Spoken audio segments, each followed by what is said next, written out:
अस्सलाम वालेकुम नाजरीन मैं मोहम्मद सईद खान सदोजी और आप मेरा यूट्यूब चैनल इस्लामाबाद में उर्दू देख रहे हैं। इस वक्त मैं और रईस सदर क्यूम साहब अडियाला जेल पहुंचे हुए हैं।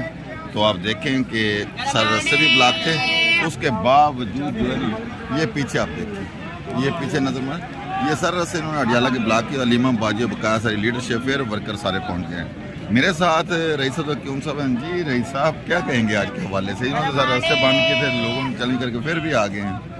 बिस्मिल्लाहिर्रहमानिर्रहीम। अल्हम्दुलिल्लाह खैर से हम पहुंच गए हैं और बड़ी मुश्किल रास्तों से जो है ना गुजरते गुजरते हम अडेला जेल आके पहुंच गए हैं। तो आपको पता है जिस तरह पुलिस ने सारे जो है ना नाके लगे हुए हैं, हर जगह पे बंद किए हुए हैं और जिसने पहुंचना है वो इंशाल्लाह पहुंच रहा है, जिसने नहीं पहुंचना तो वो एक अलग बात है। तो अल्हम्दुलिल्लाह हम अडेला जेल के सामने खड़े हैं और इत्तेदाद पुरअमन इत्तेदाद करेंगे और खान साहब की रिहाई के लिए दुआ भी करेंगे इंशाल्लाह। इंशाल्लाह जी। खान साहब हमारे साथ रहिए जी, आपको लाइव मुनाज़रा हम दिखाते रहेंगे अडियाला से।